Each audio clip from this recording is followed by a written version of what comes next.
हम जिसे मोहब्बत करते हैं, प्यार करते हैं या जिसे चाहते हैं, अगर वो हमारे बीच नहीं रहता है तो हम उदास हो जाते हैं। अर्थात जीवन में किसी के चले जाने या कुछ खो जाने से हम अक्सर उदास हो जाते हैं। यह मनुष्य का स्वभाव है, पर हमें यह नहीं भूलना चाहिए कि यही दुनिया की रीत है, जब जिस समय हमारे पास जो है अनमोल है। आइए दोस्तों, एक गुड़िया की कहानी सुनते हैं जो एक सच्ची घटना है। नमस्कार, जय हिंद। अभिनंदन है आपका कहानी घर में। मैं आपका दोस्त लालजी प्रसाद। उम्मीद करता हूँ आप स्वस्थ होंगे, कहानी घर की हर प्रस्तुति को पसंद करते होंगे। कहानी घर साहित्य, कला, संस्कृति, पर्यावरण, स्वास्थ्य और समाज से जुड़े तथ्यों को प्रस्तुत करता है। कहानी घर के हर नए प्रस्तुति से जुड़े रहने के लिए आप इसे सब्सक्राइब कर लीजिए और हाँ, अपना मधुर प्यार देते रहिए।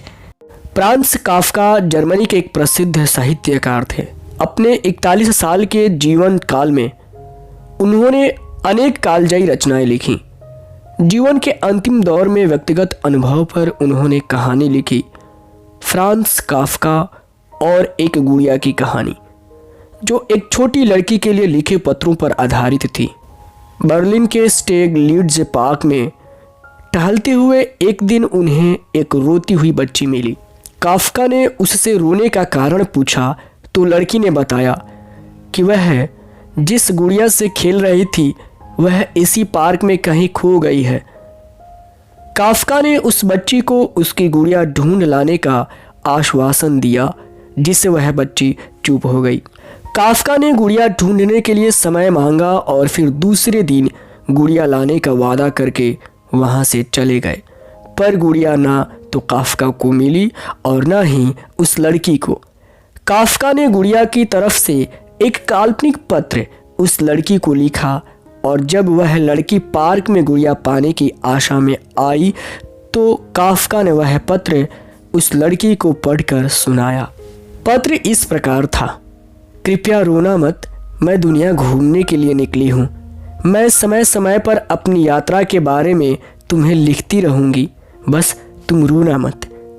अब काफ्का नियमित रूप से उस खोई हुई गुड़िया की तरफ से काल्पनिक पत्र लिखने लगे और लगभग रोज ही उस लड़की को पढ़कर सुनाते, जो कि यात्रा का काल्पनिक वर्णन हुआ करता था। काफ्का के इस काल्पनिक लेकिन रोचक वर्णन ने उस लड़की को फिर से रोने नहीं दिया।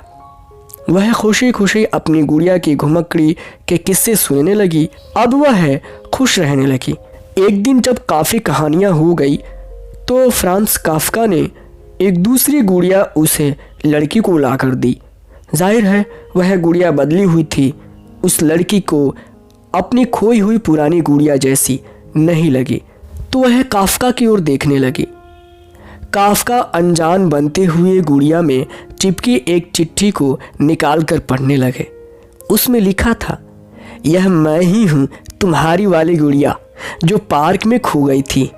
दुनिया भर की लंबी यात्रा की वजह से मैं थोड़ी बदल गई हूँ और काफ़ी थक भी गई हूँ।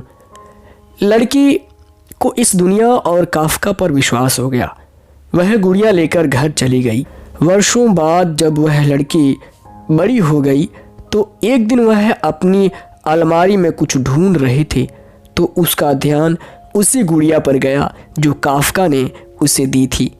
बचपन की बातें याद कर वह हंसने लगी। उसे सब समझ में आ चुका था कि काफ्का ने कैसे उनका मन रखा।